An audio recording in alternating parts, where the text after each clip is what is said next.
গড়েছে আনন্দের মেলা, চলে প্রেমের খেলা। আমার দয়াল ঠাকুর শ্রীয়ানপুর চলে প্রেমের খেলা। আমার দয়াল ঠাকুর শ্রীয়ানপুর চলে প্রেমের খেলা।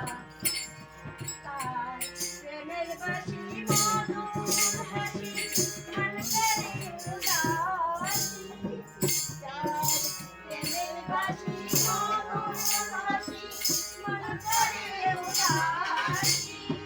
ভিতরে কিসে ব্যথা আর মানে কোনো যে ওষুধপত্র ডাক্তারে দিয়েছিল সব কিছু খাওয়ানো হয়ে গেল, কিন্তু কোনোটাই কোনো জ্বালা যন্ত্রণা, খালি ছটফট করছে আর বলছে যে আমারে কিছু আমারে বাঁচাতে হলে আমাকে কোনো জায়গায় নিয়ে চলো।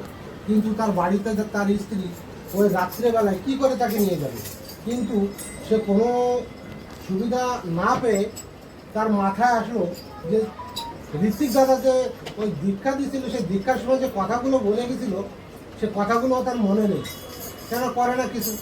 কিন্তু তার মনে হলো যে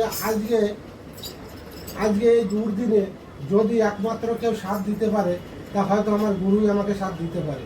আমি তো গুরুর কাজ করি না কিছু, কিন্তু তবুও সেই বাড়ির সেই মা ঠাকুরের কাছে গিয়ে প্রণাম করে উঠে তার স্বামীর পেটে হাত বুলাচ্ছে আর জয় গুরু বলতেছে। তার যে ঠাকুরের যে নামটা, সে নামটাও তার মনে নেই। সে ভাবিছে মনে হয় এই নামটাই মনে ঠাকুরের নাম। বেশ ওই জয় গুরু করতে করতে 1-1.5 ঘন্টা একভাবে উনি সে মন প্রাণ দিয়ে সেই পেটের ভিতরে খালি মালিশ করেই যাচ্ছে। করতে আস্তে আস্তে তার গা দিয়ে ঘাম বেরিয়ে সে যেন একটা সুস্থ অবস্থায় ফিরে আসলো। কিন্তু পরের দিন সকালবেলায় উঠে সে চিন্তা করছে, তাই তো আমি তো সব কিছু ছেড়ে দিয়েছিলাম, কিন্তু তারপরও ঠাকুরের নামে আমার স্বামীর মুক্তি হয়ে গেল, কিন্তু আমি তো কিছুই ঠাকুর জন্য করতে পারি না, তাহলে আমাকে সব কিছু আবার চালু করতে হবে, তাহলে আমি করবো কী করে? তো কার সঙ্গে দেখা করব? তো ভাবছে কি যদি কেউ আমার বাড়িতে আসতো, কোনো গুরু ভাই বা কোনো ঋত্বিক দাদা আমার বাড়িতে আসতো, তাহলে আমি তার থেকে সম্পূর্ণ আবার জেনে নিতাম।